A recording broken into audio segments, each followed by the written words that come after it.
Brock Lesnar versus Obafemi Hell in a Cell is official, and so is Roman Reigns versus Seth Rollins for the World Heavyweight Championship. But what is the rest of the SummerSlam match card going to look like? Let's speculate. I'm Brandon, this is Wrestling Talk, and this past weekend has changed everything. Because at Night of Champions, we got a new WWE Champion in Sami Zayn, in a win that shocked everyone, as well as a few big matches made official for SummerSlam. We got Liv Morgan versus Io Sky for the Women's World Championship, and then Obafemi decided he was not going to challenge either Roman Reigns or Sami Zayn at SummerSlam, and instead is going to be facing Brock Lesnar in Hell in a Cell, rounding out their trilogy in what will likely be Brock Lesnar's retirement match. And not only do we have those 3 matches officially announced, the rest of the SummerSlam card is starting to take shape. And that is why today I want to run through what I think the entire SummerSlam match card is going to look like across both nights. And I'm even going to predict the match order. Last year at SummerSlam, we had a total of 12 matches spread out across 2 nights. I think we are going to get the exact same thing this year. So without further ado, let's get started. Opening night 1, I think is going to be Oba versus Brock Hell in a Cell. Because the thing with Brock Lesnar is if he's not main eventing, most of the time he just opens the show instead. That way he can hop on his private plane and get out of there right after. Now, Roman versus Seth is confirmed to main event one of the nights of SummerSlam. However, the same can't be said for Brock versus Oba. If it was going to main event for sure, I think they would have mentioned it on Raw, but because they didn't, I think it's still up in the air. And even though I think this absolutely could main event because it's Hell in a Cell, I believe it's the first one since Punk versus Drew, so that would make this the first Hell in a Cell in like 2 years. And also, it's probably going to be Brock's retirement match. I think there's one match that's bigger than Brock versus Oba that's probably going to main event that other night instead.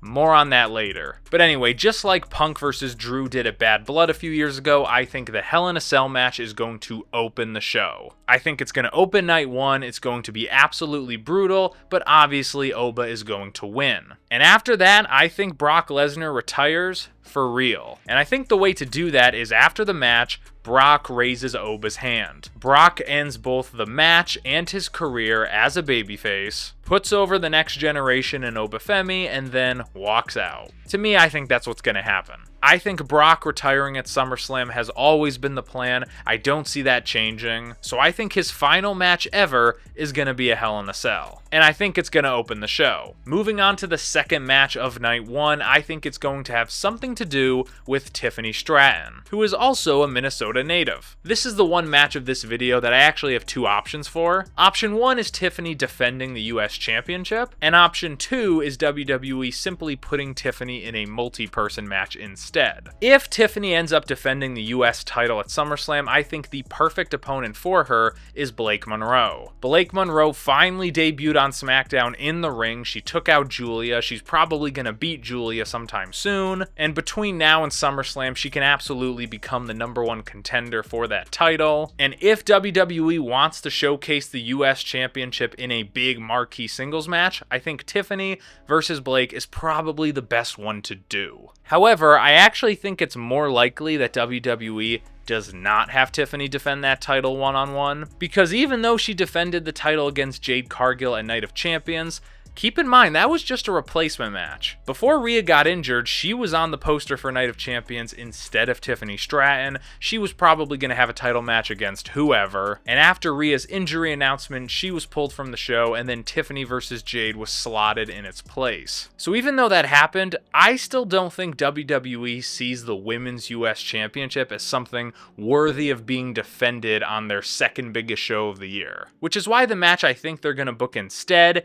is actually for the women's tag titles. Paige and Brie Bella versus Tiffany Stratton and Chelsea Green. Currently, Paige and Brie Bella are feuding with Fatal Influence. I don't see them getting the titles off of them, mainly because they've been beating everyone else on the roster, so I don't think Fallon Henley and Lainey Reed are going to be the ones to dethrone them, mainly because I don't think they have enough momentum behind them, and I also don't think they're big enough names to have a marquee match at SummerSlam. So I think Paige and Brie Bella retain against them, and then going into SummerSlam, they're going to need a bigger team to face, and I think Tiffany Stratton Stratton and Chelsea Green are those big names. WWE is really leaning into the Tiffany and Chelsea partnership as of late, so I feel like within the next month, they'll probably become an official tag team. And again, when you look at Paige, Brie Bella, Tiffany Stratton, Chelsea Green, these are 4 bigger names, which makes it better suited for a marquee SummerSlam match, and also it gets more high-profile superstars on the card. But again, this is the one match that I'm torn on. Either Tiffany defends against Blake Monroe,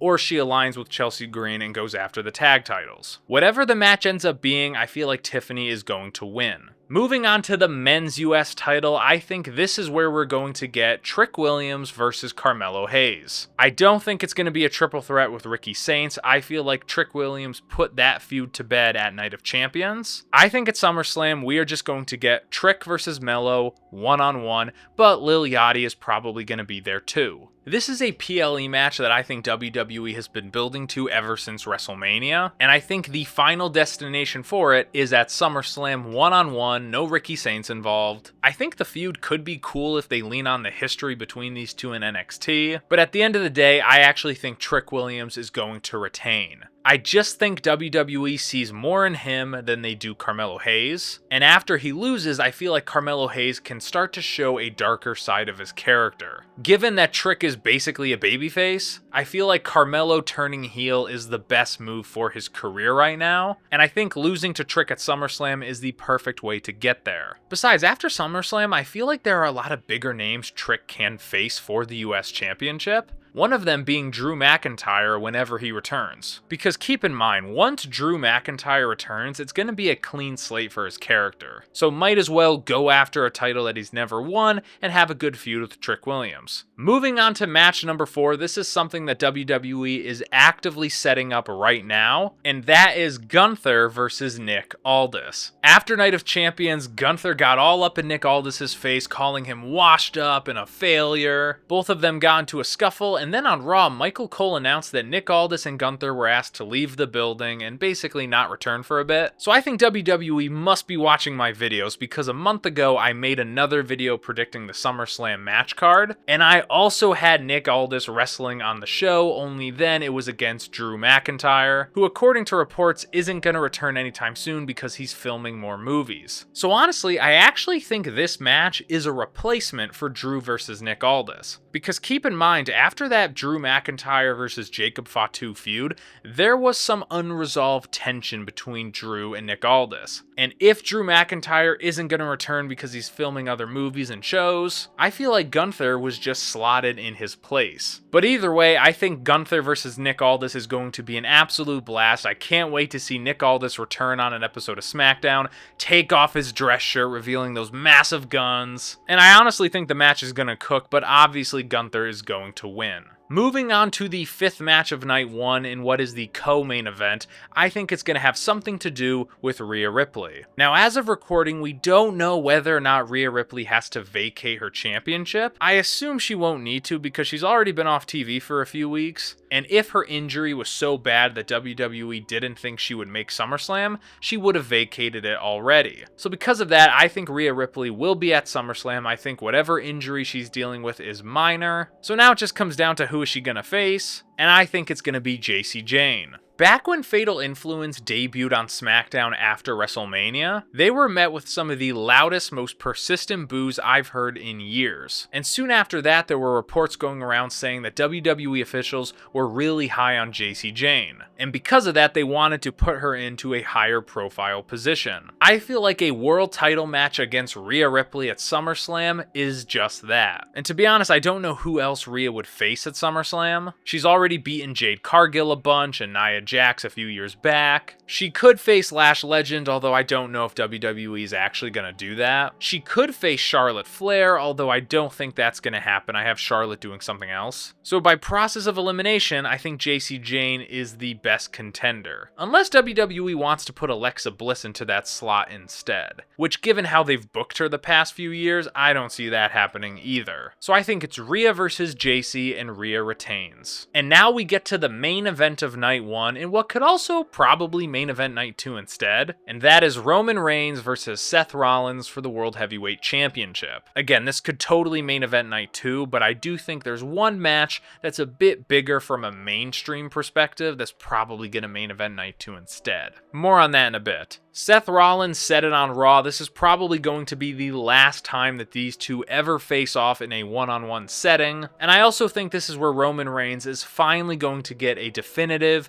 clean win over Seth Rollins. That's right, I think he beats him clean with no interference. That's what he did against Jacob Fatu and CM Punk. I feel like that's what WWE is going to continue to do with Roman Reigns. We've seen plenty of Roman Reigns cheating to win. I think he's going to win absolutely clean here. And that's also because Seth Rollins isn't really hot right now. Don't get me wrong, this match is hot, it's awesome, but Seth Rollins as a solo act right now doesn't have a ton of momentum behind him. That Braun Breaker Vision feud, I don't know, it didn't really do that much for really anyone. And that is probably why I feel like this match main events night 1 instead of night 2.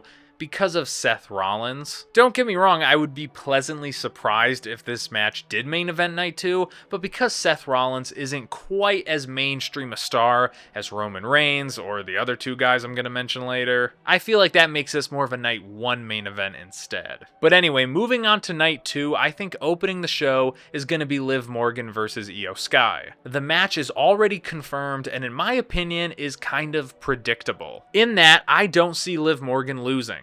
And that's not to say anything against Io Sky, I think she's amazing, but she already held the Women's World Championship for a majority of last year, and when you look at who can possibly dethrone Liv Morgan, there are at least 3 more interesting options. Those being Raquel Rodriguez, Roxanne Perez, and Stephanie Vaquer. I think any of those 3 options would be better and more interesting than Io Sky, and I also think all 3 of them are more probable as well, especially since Io Sky beat Liv Morgan at Night of Champions. Io got her win there. I think Liv Morgan gets her win back at SummerSlam, probably due to cheating or interference. I don't think WWE is going to go back to the Io Sky well right now, so if I had to guess how they're going to book it, I think due to cheating by Raquel and Roxanne, Io Sky is going to lose, and then after the match, I think that's where we get the return of Stephanie Vaquer. She fights off the Judgment Day, aligns herself with Io Sky, and then from there we can start setting up a rematch between Liv Morgan and Stephanie Vaquer. For the second match of night 2, I think this is going to be for the men's tag titles, and the biggest match they can do is Street Profits versus the Usos.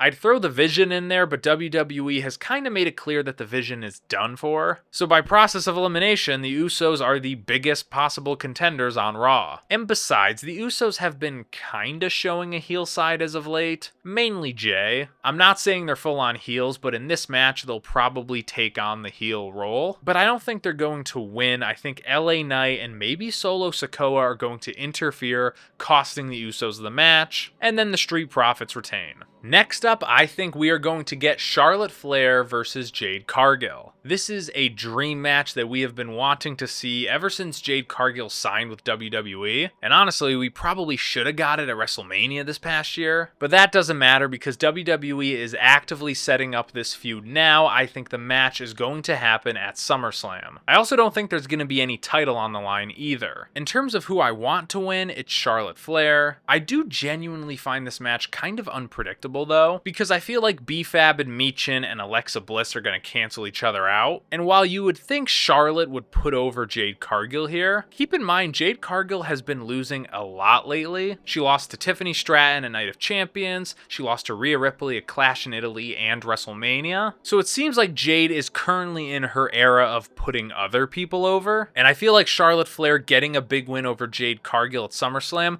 would instantly put her in world title contention. However, Charlotte Flair doesn't need to necessarily be put over, so maybe this entire match is designed to put Jade Cargill on a winning path again, and a non-title win over Charlotte Flair is a good way to do that. I don't know, honestly, out of all the matches I've predicted so far, this is the one whose outcome I'm most conflicted on. Moving on to the men's IC title, I think we are going to see Penta versus Chad Gable. Ever since that AAA match, I think WWE is actively putting the machine behind Chad Gable. Don't get me wrong, it's not the same machine they're putting behind Trick Williams or Obafemi, but it's a machine nonetheless, and I think it's leading him to the IC title. It's currently held by Penta. I think these two are going to have a babyface versus babyface match at SummerSlam. No feud, it's purely built on respect, and it's basically going to be WWE capitalizing on the momentum from that mask versus mask match in AAA, which is why I think this is where Chad Gable finally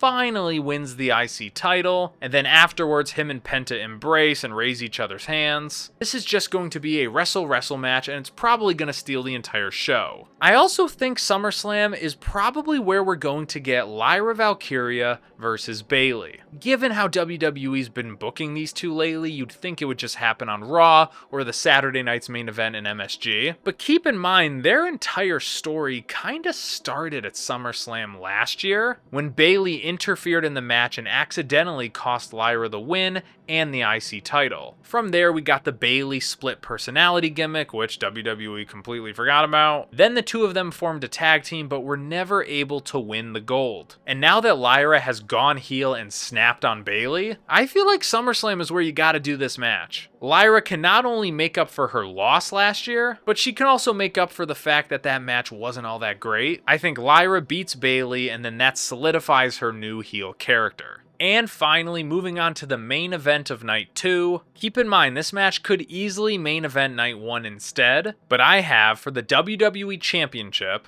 Sami Zayn versus no one. That's right, he's not going to be on the card, and he's not going to be the champion either. Because I think on the next episode of Raw in Chicago, we are going to get Cody Rhodes versus Sami Zayn for that title, and Cody is going to win it back. And after the match, who returns? None other than the Second City Saint, CM Punk. Punk returns for the first time since the Raw after WrestleMania, confronts Cody, who previously told Punk anytime, anywhere, and all Punk has to say is SummerSlam. And there you have it, Cody Rhodes versus CM Punk for the WWE Championship. There's a few things I gotta say here. First off, fans are going to be pissed if Sami Zayn loses the WWE Championship after just a week. But you have to ask yourself, is that by design? Because Sami Zayn, yes, is a babyface in Saudi Arabia, and from a real-world standpoint, he absolutely deserved that win at Night of Champions. But ever since WrestleMania, WWE has been actively teasing a full-on heel turn for Sami Zayn, if he isn't officially a heel already.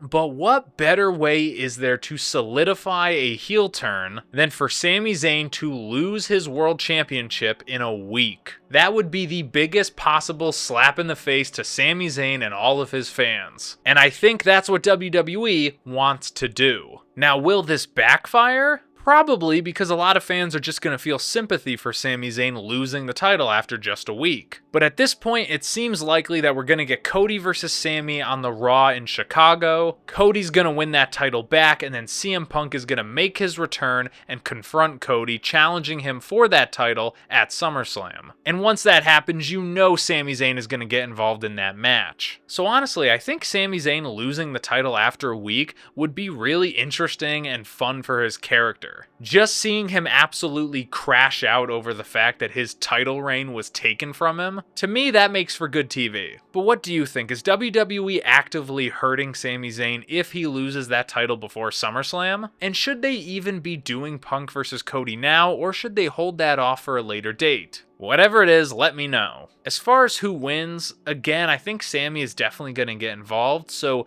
maybe Punk wins and then Sami and Cody go on to have a non-title feud. As long as we come out of SummerSlam with Cody Rhodes outside of the title picture, I'm fine. But at this point, it doesn't look like Sami is going to have an official match on that card. But that's it. Those are my predictions for the entire SummerSlam match card. What do you think the match card is going to be? Comment below, let me know, and I'll see you next time. Bye-bye.